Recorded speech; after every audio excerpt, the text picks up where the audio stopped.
Cyclonus, the warrior, and his armada. The Armada of Cyclonus. So this is a really cool 3-pack that came out for the 30th anniversary, the Platinum Edition, and it is Cyclonus with 2 sweeps. Well, or a Scourge and a sweep. It's kind of up for debate. You'll see some extra guys in here just for comparison. In the middle there is my Generations version and the Classics Cyclonus. So it does come in a very nice little box, and it has a flap here that you can lift up and view them inside. And there's some text up here, which I'll read to you. The Armada of Cyclonus was born of the universe's ultimate evil, Unicron, for a singular purpose: destruction of the Autobot matrix of leadership, and to pick up his laundry. With the matrix passed from Optimus Prime to Ultra Magnus, instead of Rodimus, Unicron needs a soldier to do his bidding. He saves Megatron from oblivion, giving him a new body for his mission. His new name shall be Galvatron, and these shall be his minions. Bottom. And there's the back of the package. They serve the most powerful evil the universe has ever known, and they will not stop until the Autobot matrix of leadership has been destroyed.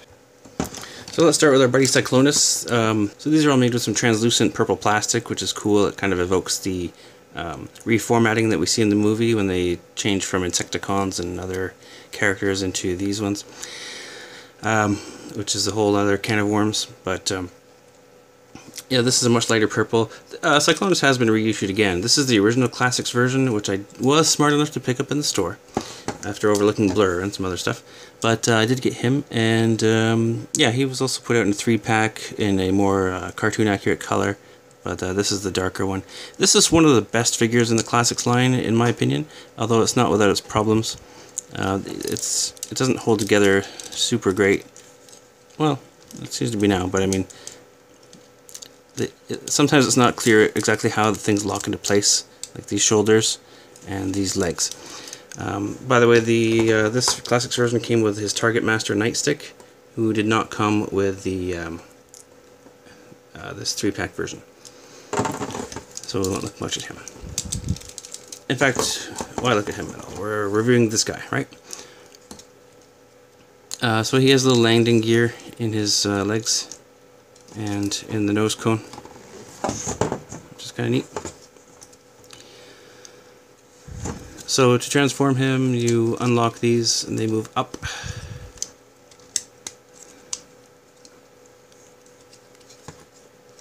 Oh, let's not tab that into place just yet, actually. This goes away. This compacts into his chest. And then these arms go up and tab in here. Shoulders, rather.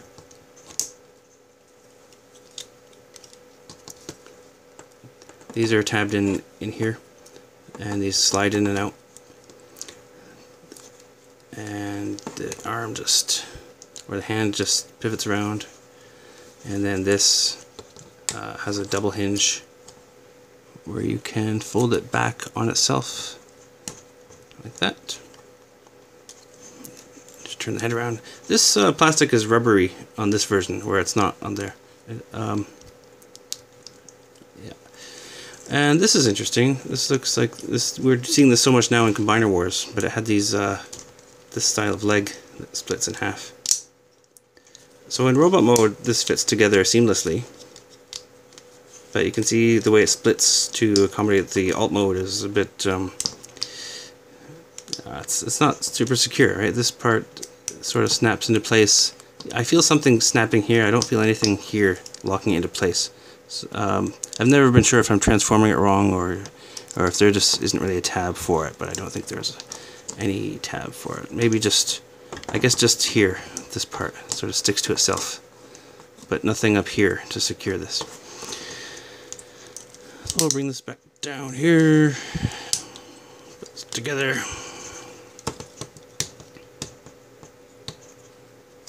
There is Cyclonus, the warrior.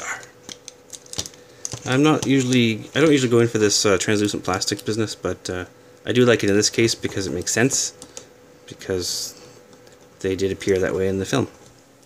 So here they are side by side. I suppose this purple is probably more accurate to the the 1986 movie, which, by the way, was the best thing ever, even though it has the translucent parts. So yeah, pretty good.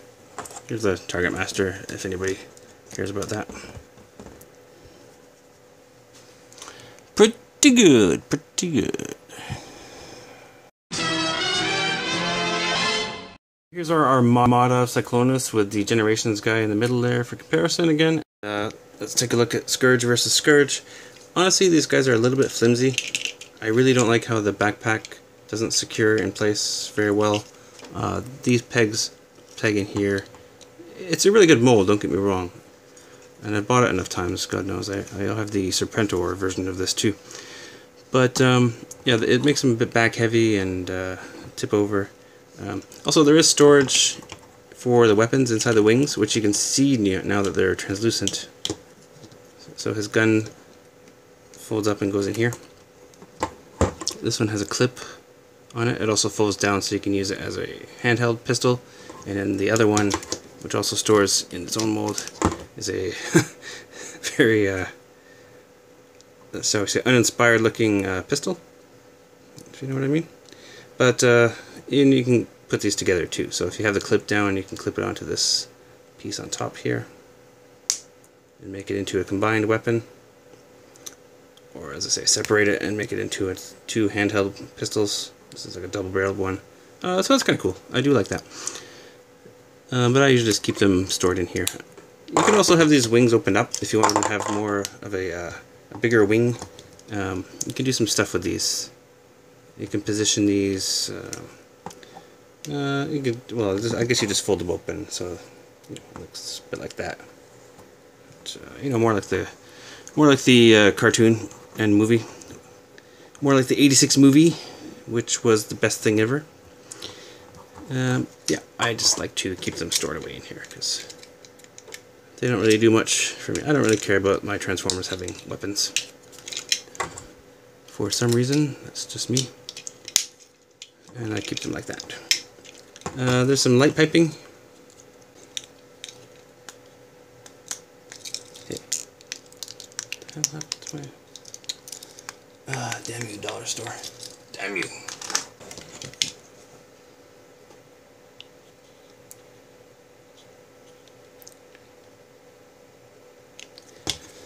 The original figure had light piping too.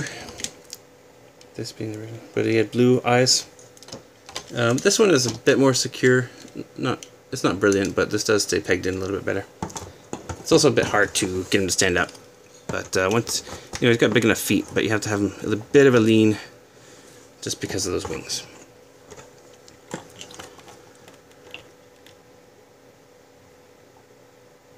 Now this one you can see actually has a unique head sculpt. It's new. It's not even the one that they used for DevCon in the convention set. This is a new head sculpt. So he's supposed to be just a sweep, not a Scourge. Well, actually even the sweeps all had beards and stuff in the cartoons. So, I don't know, but it's nice to have a bit of variation. And he's got more of like a metallic, silvery blue color to him, which is pretty cool. And he's got this silver paint here. But the translucent parts are the same translucent parts. Got the claws. Yeah, they're both pretty nice looking figures. Actually, this one doesn't seem to be as loosey-goosey in the back here. Maybe. Yeah, maybe I spoke too soon. Or maybe I'm just not plugging it in hard enough. If you know what I mean. The arms again are, yeah, the arms are not super great. This mold is just shy of being excellent. It's just not super functional, but it is fun. And if you're just going to display them, you can get them into a good pose and then not touch it or breathe on it. So let's get him out of here because he's not part of the set. Get Cyclonus back in here. So that's pretty cool. The cool thing about this set is you could display them something like this, you know, where they're in the scene near the movie where they're being reformatted from their old characters into the new ones. So it's a nice display set. I'm happy to have it. I actually got it for my birthday. I came across it in Toys R Us and I thought, you know, I'll put that on my wish list, and I think it's become a hot item. Usually these exclusives and Platinum Editions seem to go on clearance after sitting on the shelves for a while. So I thought, I'll put this on my wish list, but, have somebody get it for me on sale. It turned out to be hard to find. So I am lucky to have gotten it. I think there's also an Autobot one that comes with 2 Retgars, or not Retgar, it comes with Rodimus, Retgar, and Scrap Heap, or Junk Heap. And it's not as elusive, it's easier to find. And these things kind of went on sale right away at Toys R Us, by the way. But anyways, I do recommend getting it if you can find it for a retail price. I wouldn't really pay, don't go to your way to pay, scalper prices for it. But it is nice to have if you can get it for a reasonable price. I don't know if the price is going to go up or down. As I say, this is kind of a weird one. I suppose people like this one better than most of the Platinum offerings. So I hope you guys enjoyed watching this. Please leave a comment and share it with your friends. Share it with other Transformer fans. And as always, thanks for watching. And thanks for watching. And these shall be your minions.